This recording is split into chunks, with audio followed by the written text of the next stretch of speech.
Chers amis de Paix et Guerre, je suis heureuse de vous retrouver pour une nouvelle mondoscopie.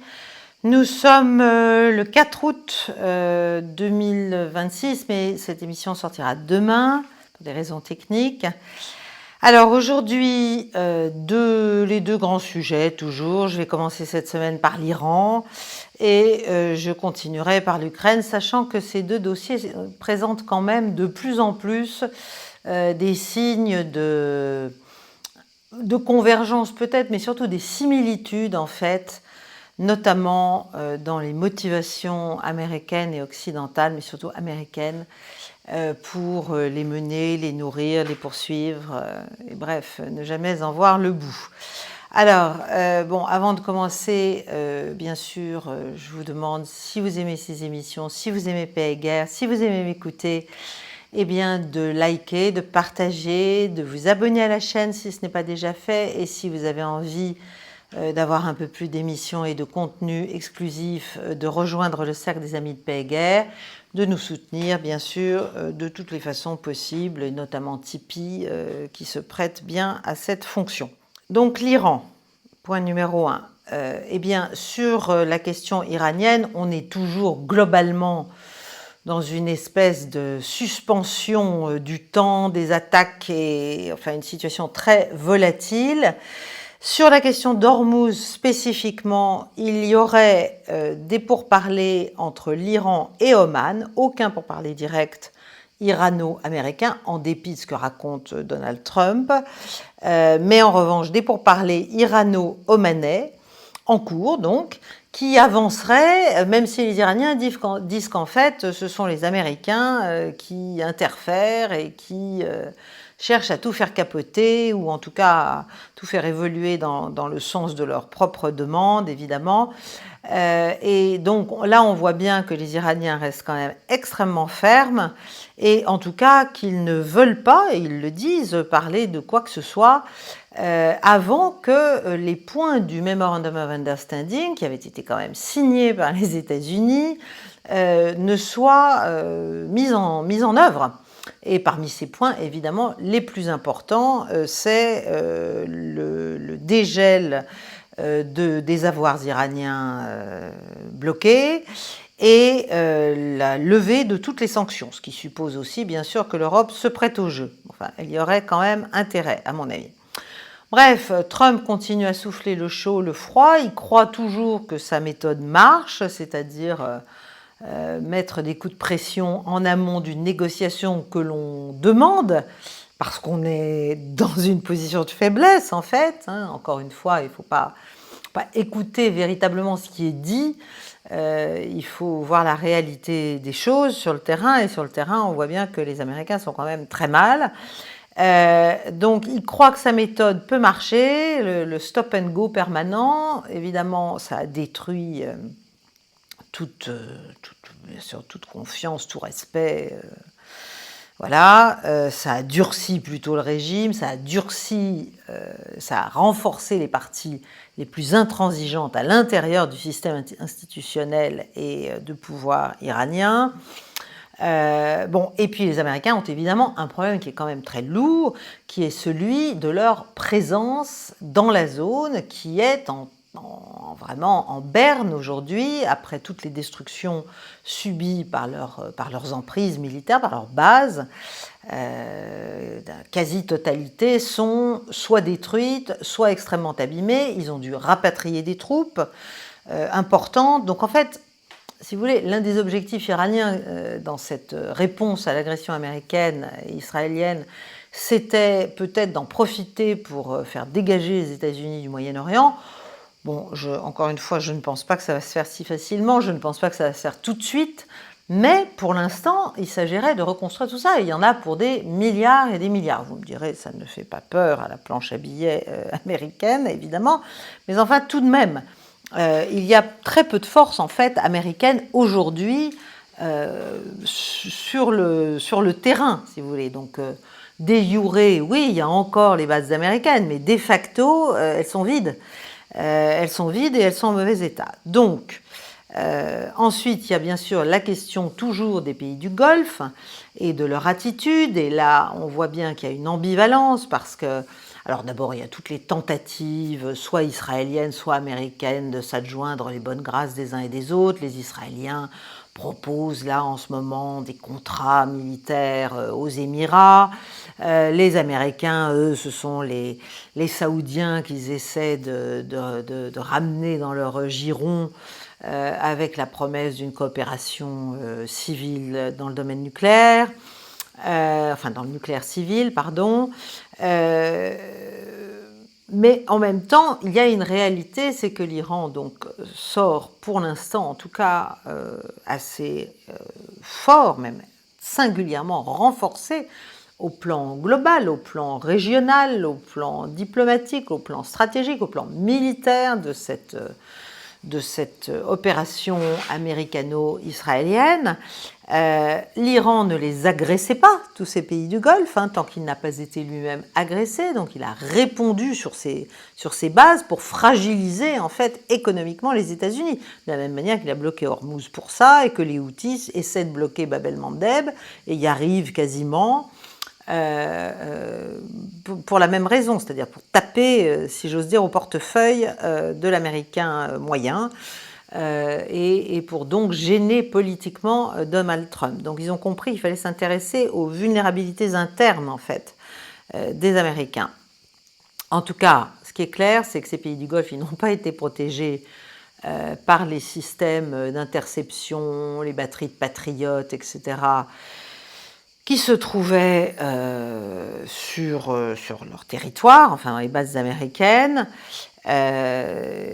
Et donc, aujourd'hui, je pense qu'il y a vraiment, c'est un des gros sujets, en fait, qu'on aborde rarement en tant que tel, mais qui est comment vont évoluer les positions de ces pays du Golfe. Alors, on distingue plusieurs camps, plusieurs groupes, bien sûr. Donc vous avez le Qatar, avec derrière la Turquie, vous avez l'Égypte, vous avez vous avez ceux-là, et l'Irak, bien sûr, pour les milices irakiennes. Et puis de l'autre côté, vous avez les Émirats, vous avez plutôt l'Arabie Saoudite, vous avez le Koweït. Voilà, donc et Bahreïn. Donc les Américains essaient de faire leur marché là-dedans au mieux de leurs intérêts, mais c'est quand même très compliqué après ce qui s'est passé, tout simplement. Chers amis, un mot sur notre partenaire du jour, Or.fr. Détenir de l'or physiquement, en direct, sans intermédiaire, savoir ce que l'on possède, où il se trouve, pouvoir le retirer quand on le souhaite, c'est exactement ce que propose Or.fr. Depuis 2011, Or.fr accompagne les particuliers et les entreprises dans l'achat et le stockage de lingots et de pièces d'investissement qui sont issus exclusivement de raffineurs accrédités. Les coffres sécurisés se trouvent hors du système bancaire, en zone sous douane, à Toronto, Zurich, Singapour, New York, et les métaux y sont assurés, notamment via la Lloyds. Avec Or.fr, le client signe directement un contrat avec la société de gardiennage. Il reçoit un certificat de stockage en son nom propre, mentionnant les numéros de série de tous ses produits.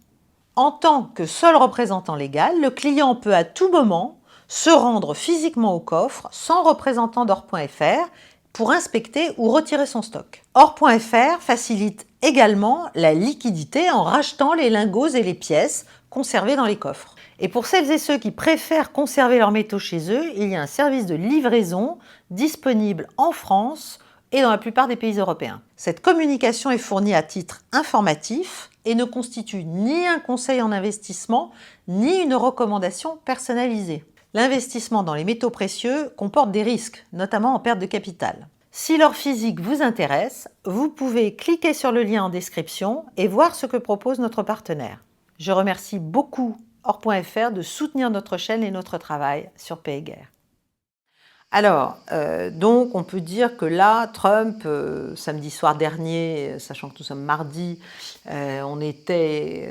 toutes les forces américaines étaient en alerte, on s'apprêtait, enfin tout le monde croyait qu'il allait encore donner un go pour une nouvelle salve d'attaque et de frappe sur l'Iran. Et puis, il s'est arrêté au dernier moment. Si vous voulez, il y a une démonétisation non seulement vers l'extérieur de la parole trumpienne, mais aussi vers l'intérieur. Et ça commence à être assez difficilement ressenti. Et en plus, bon, il n'y a pas d'option, parce que c'est quoi l'option? On a vu, enfin je vous en ai déjà parlé, que même si les opérations terrestres sont certainement envisagées, planifiées, imaginées, etc., on voit bien que ça comporte des risques colossaux, et notamment des risques de blessés et de morts américains, et ça c'est quelque chose évidemment qui pour Donald Trump serait extrêmement douloureux politiquement, dans les conséquences. Alors, pas d'option, et alors ce qui est quand même un peu ahurissant, si vous voulez, et ce qui révèle le niveau d'impéricide, d'impréparation en fait du système américain et de la Maison-Blanche, c'est que là, il paraîtrait que le CENTCOM, donc le commandement central des opérations américaines pour la zone, aurait lancé un grand appel à contribution, si vous voulez, dans tout le milieu du renseignement militaire, des analystes militaires, pour trouver des idées non conventionnelles, disruptives, créatrices, de stratégie vis-à-vis de l'Iran. C'est-à-dire qu'est-ce qu'on peut faire aujourd'hui pour affaiblir l'Iran, pour le punir, pour faire pression, etc., etc. Donc ils ont carrément lancé, si vous voulez, un appel à une sorte de boîte à idées, n'est-ce pas? Bon, c'est quand même un peu tard, c'est quand même assez pathétique de voir qu'une opération de cette ampleur est lancée avec des objectifs flous, on l'a déjà dit de nombreuses fois, avec des objectifs flous et complètement changeants. Enfin, on se souvient de tout ce qu'a dit Trump au tout début des opérations. Mais si vous voulez, je ne sais pas si c'est le moment de faire un brainstorming, mais ça craint quand même de faire ça, j'allais dire, en conduite. Bon, ça c'est CNN qui a dit qu'il y avait ce... Mais si c'est vrai, c'est pathétique, c'est dramatique. Il n'y a pas de stratégie claire en fait, ni d'entrée ni de sortie, depuis le début. Donc, il n'a pas vraiment d'option, Donald Trump. Est-ce qu'il bluffe? Mais c'est un bluff qui coûte cher, parce que quand on bluffe au poker, généralement, c'est qu'on a quand même... a priori, on a quand même quelques bonnes cartes, même si on n'a pas forcément une main extraordinaire. Mais bon, en tout cas, c'est un bluff qui risque de lui coûter cher, bien sûr pour son image de chef d'État ultra puissant, et bien sûr au plan politique interne, il apparaît surtout faible, on le prend de moins en moins au sérieux. Bon, ça ne veut pas dire que les Iraniens ne restent pas sur le pied de guerre et ne se préparent pas quand même à au prochain round, si j'ose dire, parce qu'on peut aussi imaginer qu'ils cherchent à désorienter l'adversaire par tous ces allers-retours. Et d'ailleurs, la vraie question à se poser, c'est peut-être en fait plutôt de se demander qu'est-ce qui importe vraiment à Trump. Est-ce que c'est sa crédibilité globale ou bien est-ce que c'est sa crédibilité politique interne? Quels sont ses points faibles véritables? Quelles sont en fait les vulnérabilités de la Maison-Blanche? Donc je l'ai dit, l'Iran a considéré qu'il fallait taper les Américains au portefeuille en fait, et que le blocage d'Ormuz et les frappes sur les bases américaines, eh bien, provoquaient de tels dysfonctionnements dans le commerce et le transit global de pétrole et de gaz que ça gênerait l'économie américaine, ça gênerait le consommateur américain. Et c'était une manière peut-être de faire réfléchir Trump au coût, enfin, si vous voulez, au ratio coût-bénéfice de son attaque et de son agression et de l'idée de la poursuivre. Bon. Pour l'instant, ça marche assez puisque les Américains se retiennent et que Trump, en fait, ces deux angles de vulnérabilité, et on va voir que sur le dossier ukrainien, c'est aussi quelque chose de très important, Eh bien, c'est toujours la même chose, c'est l'inflation des coûts.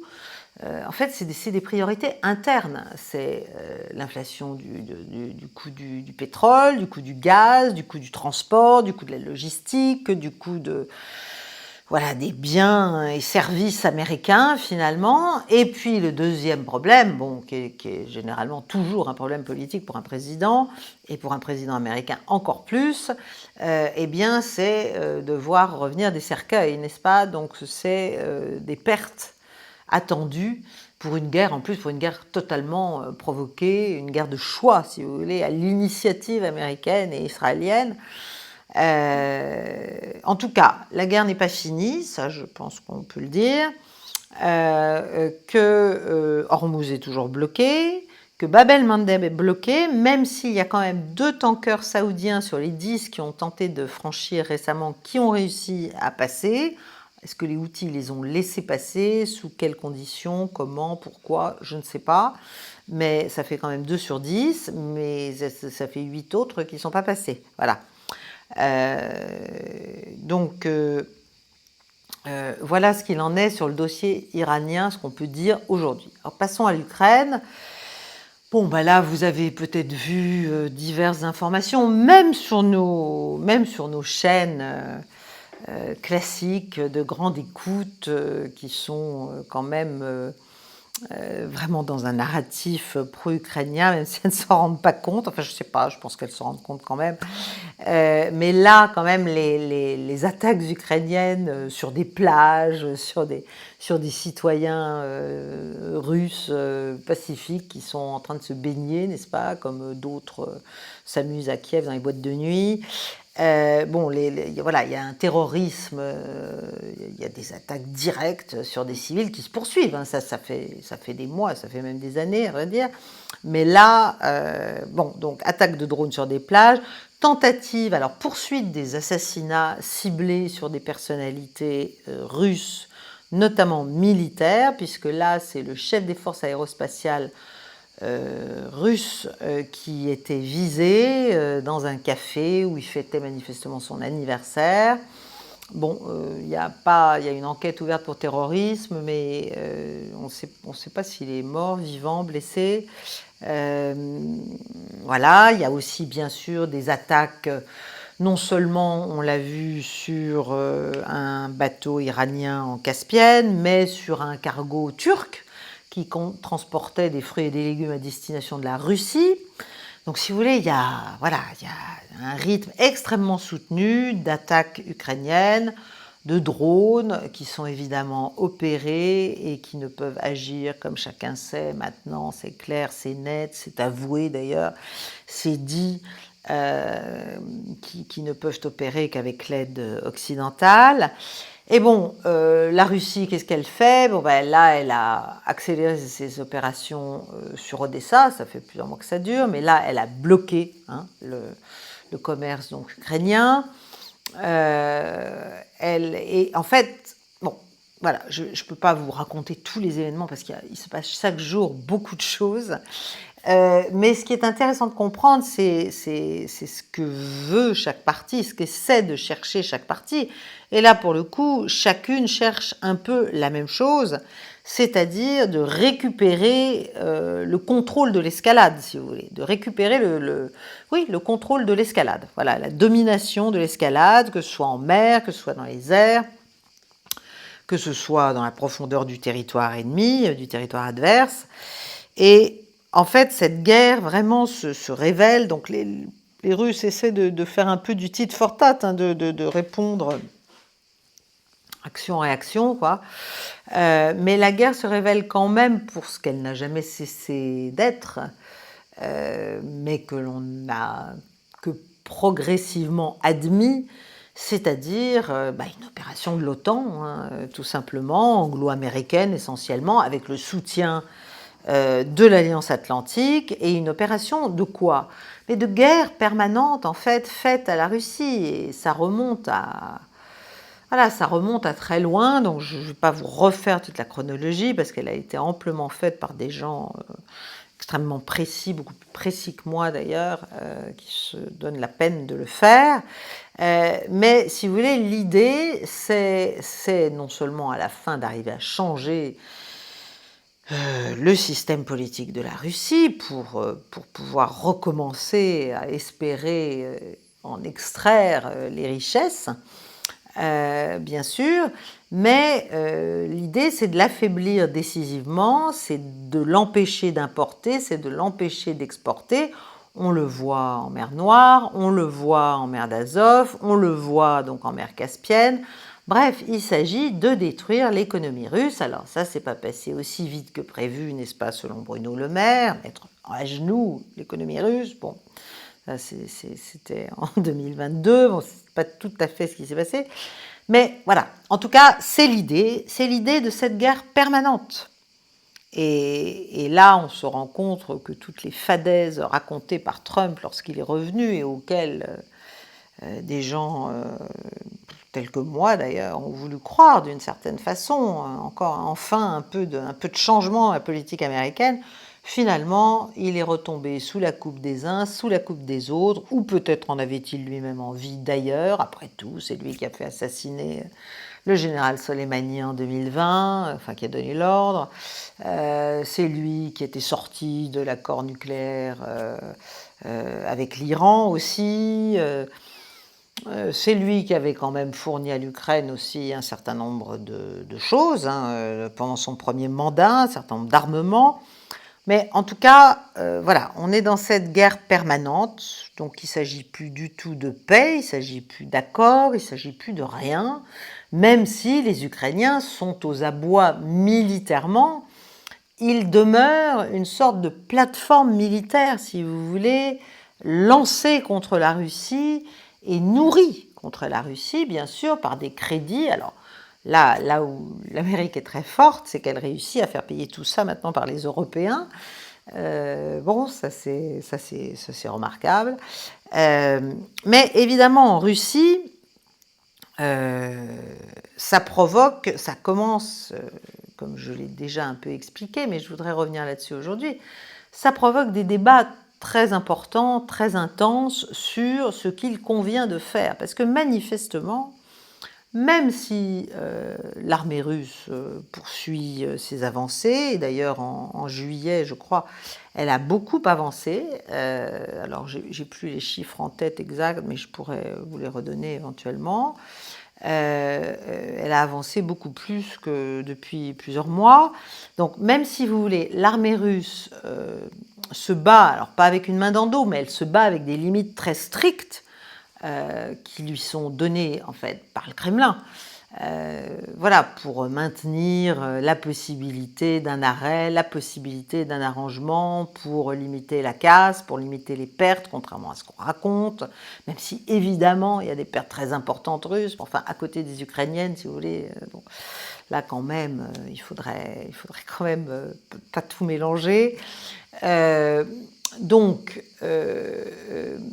la Russie poursuit cette espèce de stratégie d'attrition très lente qui vise la dénazification, comme elle dit, la démilitarisation, la reneutralisation, mais finalement, ces objectifs se heurtent à cette stratégie de l'OTAN et des États-Unis et des Européens, mais surtout des Britanniques, qui est l'éternelle stratégie très intelligente de la grenouille qu'on plonge dans l'eau, mais d'ailleurs ça commence par l'eau froide. Elle n'est pas tout de suite bouillante, sinon elle sauterait hors du pot, hors du saladier, n'est-ce pas? Et elle se défendrait tout de suite. Tandis que là, la température monte très graduellement et l'importance et le spectre des attaques otaniennes, en fait des attaques occidentales via l'Ukraine sur la Russie depuis 4 ans et demi est très, comment dirais-je, c'est monté en gamme en fait, si vous reprenez la chronologie des choses. En fait, progressivement, on peut dire que les États-Unis, l'Angleterre, l'Europe, via l'Ukraine, se permettent contre la Russie des choses que même aux plus terrible moment de la guerre froide, il était inenvisageable de seulement penser attaquer les éléments de la triade nucléaire russe, faire des assassinats ciblés en plein Moscou, taper la résidence du chef d'État. Enfin, tout ça est quand même assez fou. Et donc la grande question, c'est que doit faire Poutine? Et c'est là qu'il y a ce débat qui est de plus en plus lourd, de plus en plus intense, et sur l'issue duquel moi je m'inquiète en fait de plus en plus, parce qu'en fait, si vous voulez, ce qui semble de plus en plus clair, c'est que pour casser cette lente attrition russe opérée par l'Occident via l'Ukraine, il faudrait en fait, j'allais dire, faire ce que font les Iraniens, c'est-à-dire identifier et exploiter les vulnérabilités américaines. Et quelles sont les vulnérabilités américaines? Ce ne sont pas forcément celles qu'on croit, c'est-à-dire c'est pas forcément les États-Unis dans leur posture globale, bien sûr, qui est celle d'un empire déclinant, qui combat pour maintenir son hégémonie, etc. C'est surtout, en tout cas du point de vue de Trump, des priorités de politique intérieure qui se résument en 2 mots, qui sont les mêmes que pour l'Iran. C'est l'inflation et les pertes en hommes, enfin les morts et les blessés, si vous voulez. Et donc, en fait, il faut s'attaquer à ça. Donc, il faut faire ce que font les Occidentaux contre la Russie. En fait, le débat en Russie en ce moment, c'est de dire, mais pourquoi on ne fait pas la même chose? C'est-à-dire, pourquoi on n'attaque pas le capital américain? Attention, pas les capitales, ou la capitale américaine, ou les grandes villes américaines, c'est pas du tout ça. C'est le capital, c'est-à-dire les sources de l'enrichissement américain, c'est-à-dire le marché des actions, le marché, les structures Internet, l'industrie, les services, enfin tout ce qui fait en fait que les États-Unis considèrent que la guerre permanente est une bonne affaire. Et en fait, pour leur faire changer leur politique étrangère, ce qu'il faut, c'est qu'on arrive du côté russe à rendre plus coûteuse que profitable la poursuite de cette guerre permanente. Parce que pour l'instant, ça rapporte beaucoup aux États-Unis. Les Américains, les Européens leur achètent des armes. L'Ukraine s'est vue promettre en gros entre 50 et 70 milliards de dollars chaque année pour au moins encore 2 ans. Donc on peut dire que elle a le temps devant elle, si vous voulez. C'est même plus la question d'avoir le peuple derrière soi, parce qu'une grande partie de la population ukrainienne est partie. L'autre, elle n'a pas le choix. Et les gens, maintenant, on les enrôle de force, etc. Donc, mais c'est même pas ça. Ça reste une plateforme militaire permanente de projection, d'hostilité, de puissance et de combat contre la Russie. Et donc, ce que fait là Poutine en ordonnant le blocus d'Odessa, par exemple, c'est-à-dire le fait de couper l'Ukraine d'un accès à la mer, bon, c'est une chose, mais le stade d'après, et c'est là que ça devient extrêmement inquiétant, c'est-à-dire que si ce débat a une issue qui ne va pas dans le sens, j'allais dire, de la caste des oligarques russes, dont Kirill Dmitriev, proche de Poutine, est l'un des grands représentants, c'est-à-dire des pro-globalisation, des pro-coopération, des voilà, qui ne veulent pas toucher, en fait, les sources de la puissance américaine, parce qu'ils considèrent que ce serait dangereux, finalement, pour les intérêts de la Russie, ou peut-être pour les leurs, d'ailleurs, à moyen terme. Mais si vous voulez, si ce débat se résout à la fin au profit de ceux qui disent qu'il faut taper les sources de l'enrichissement américain, y compris celui de la famille de Trump, parce que vous avez vu ce qui s'est passé au dernier sommet de l'OTAN, vous avez vu les accords, l'intégration, la coproduction des armements américains et avec des entreprises européennes et ukrainiennes. Enfin, tout ça est un système quand même qui rapporte énormément. Et en fait, pour casser ça, ben, il faut que ça devienne trop coûteux, en fait, trop aléatoire, trop dangereux, trop...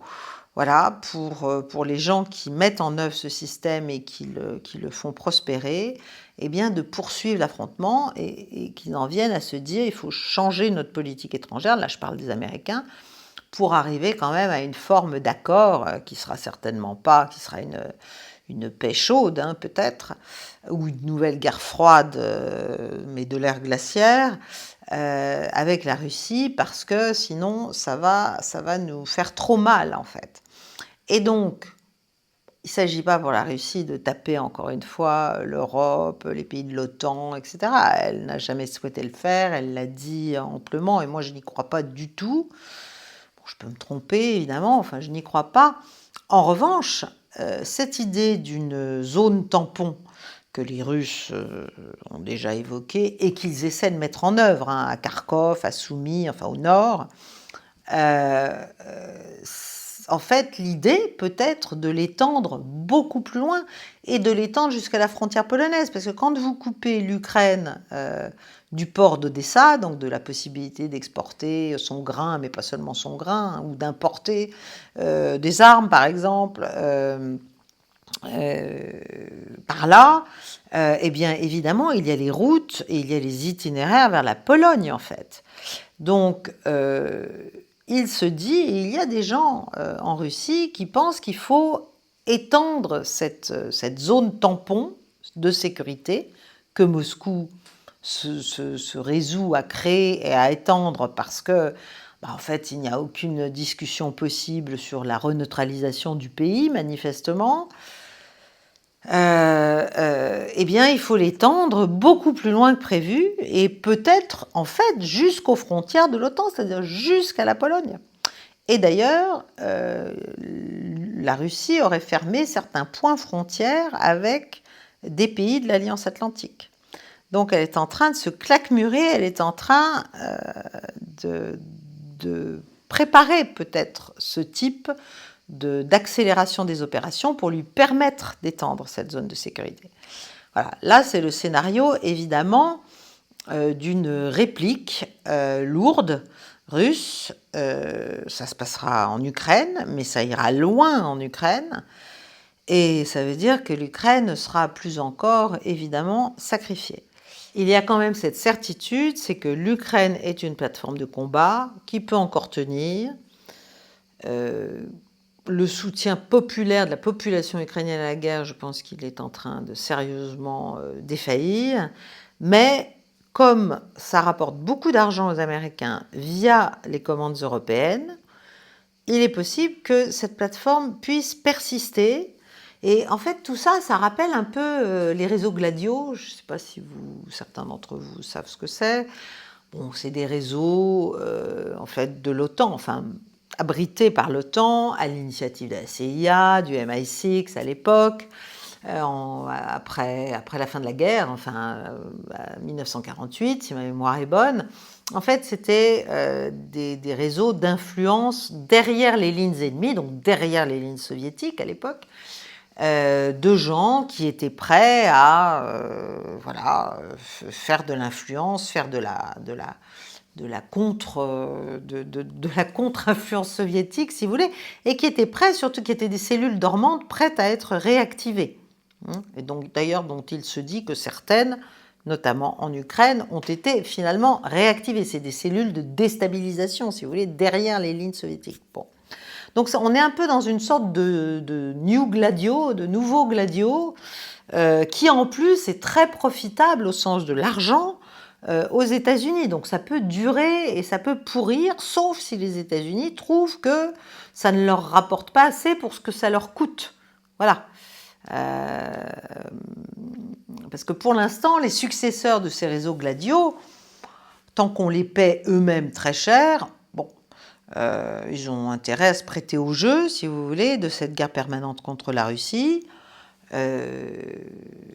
Voilà, donc en fait, j'essaie là de vous expliquer, je ne sais pas si je suis très claire, mais que ce qui va compter, c'est en fait l'issue de ce débat actuel à Moscou, dans les cercles dirigeants, sur l'analyse des vulnérabilités américaines et sur le fait de se dire que peut-être continuer les campagnes de frappe, etc., qui détruisent l'Ukraine vraiment totalement en ce moment, ne suffisent pas et qu'il faut aller plus loin et qu'il faut s'attaquer aux angles de vulnérabilité américains eux-mêmes. Voilà, c'est-à-dire, encore une fois, rendre la guerre extrêmement coûteuse. Et de ce point de vue-là, attaquer les marchés américains, les marchés boursiers, les marchés industriels. Bon. Et ce sera peut-être ça le moyen de rétablir une forme de dissuasion même avec les États-Unis. Et évidemment, les opposants à ça, autour de Poutine, c'est ce clan des oligarques qui est très très mêlé, dont les intérêts sont extrêmement intriqués en fait, toujours avec l'idée de la globalisation, le système global, financier, international si vous voulez, et aussi d'ailleurs avec des intérêts étrangers tout simplement. C'est ce qui fait qu'il n'y a toujours pas d'attaque par exemple contre le réseau Starlink. On n'attaque pas Musk, voilà, on n'attaque pas Musk. Et pourtant, bon, ce serait peut-être une solution. Alors les Russes seraient en train de mettre en place une sorte de Starlink alternative véritable qui leur permettrait voilà, de compenser la faiblesse qu'ils ont eue lorsque Musk a fait en sorte qu'ils ne puissent plus s'appuyer eux aussi sur le réseau satellitaire américain. Et je terminerai en vous disant qu'il y a un homme qui est assez important, qui rentre dans le dispositif américain institutionnel, qui est Michael Needham, qui est désormais de fait le conseiller à la sécurité nationale. Vous savez que Marco Rubio, qui est secrétaire d'État, s'est vu aussi confier le NSC, mais évidemment c'est difficile d'être au four et au moulin. Et donc Needham, qui n'a aucune formation militaire, académique, renseignement, diplomatique, enfin bon, qui a priori n'est pas là pour... enfin, n'a pas ce qu'il faut comme atout, comme pédigré pour occuper ce type de fonction, est depuis la fin du printemps, là, depuis je crois mai ou juin dernier, a été nommé secrétaire à la sécurité nationale adjoint. Donc c'est toujours Rubio qui l'est en titre, mais quand même, de fait, c'est l'autre qui a ça.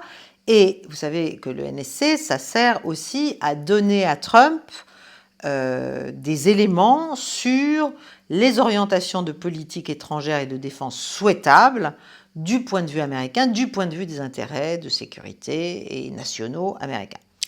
Et on voit ce Michael Needham toujours derrière Kane, le chef d'état-major des armées, derrière Vance, derrière Rubio bien sûr, derrière Bessent, le secrétaire d'État au commerce, bref. Donc, il y avait eu un précédent quand Kissinger, dans les années 70, c'était NSC. Il avait comme adjoint Ben Scowcroft. Mais Ben Scowcroft, c'était pas Michael Needham. C'est-à-dire, il était, lui, au contraire. Il avait tous les gris-gris, il avait tout le pédigré, à la fois académique, militaire, renseignement. Enfin, c'était quelqu'un quand même de plus musclé, de plus fort. Donc, il pouvait faire ce job. Tandis que là, on voit bien qu'en fait, c'est très formel, il a cette casquette, mais son job, c'est de dire à Trump, finalement, ce qu'il doit faire ou ce qu'il peut faire en fonction, non pas des nécessités de la politique étrangère américaine, mais des nécessités de la politique intérieure, politique politicienne, si vous voulez, de Trump à la veille, à quelques mois maintenant, des midterms. Et donc, voilà, c'est-à-dire comment faire pour, en politique étrangère, prendre des positions qui ne mettent pas en péril le financement des campagnes à venir, le flot des donateurs, la popularité, il ne faut pas qu'elle soit trop écornée, elle l'est déjà quand même, parce que ce soit vis-à-vis du conflit ukrainien ou que ce soit vis-à-vis du conflit iranien, je crois que le taux de popularité, enfin le taux d'approbation des positions de Donald Trump est un peu en dessous de 40%. Donc si vous voulez, il y a quand même un bon 2/3, je crois, hein, de gens qui ne sont pas d'accord en fait avec ce qu'il fait. Et donc c'est très très délicat, c'est très volatile pour lui. Et encore une fois, les angles de vulnérabilité sur lesquels les Russes sont certainement en train de se pencher sont ceux de l'inflation et ceux des pertes. Et c'est manifestement tout le travail de Needham de faire en sorte que Trump prenne des positions officielles de politique étrangère qui en fait correspondent à ses intérêts de politique intérieure. C'est quand même une première. Et ça explique beaucoup de choses. Ça explique beaucoup des tweets de Donald Trump, ça explique les allées-venues perpétuelles, ça explique les déclarations tonitruantes après la fermeture des marchés, et puis la baisse de, comment dirais-je, d'intensité, n'est-ce pas, du bellicisme à la veille de la fermeture des marchés pour que... non, qu'est-ce que je raconte ? Qu'est-ce que je raconte ? Ça explique pourquoi Donald Trump attend toujours la fermeture des marchés pour commencer à faire monter en gamme ses menaces. Voilà.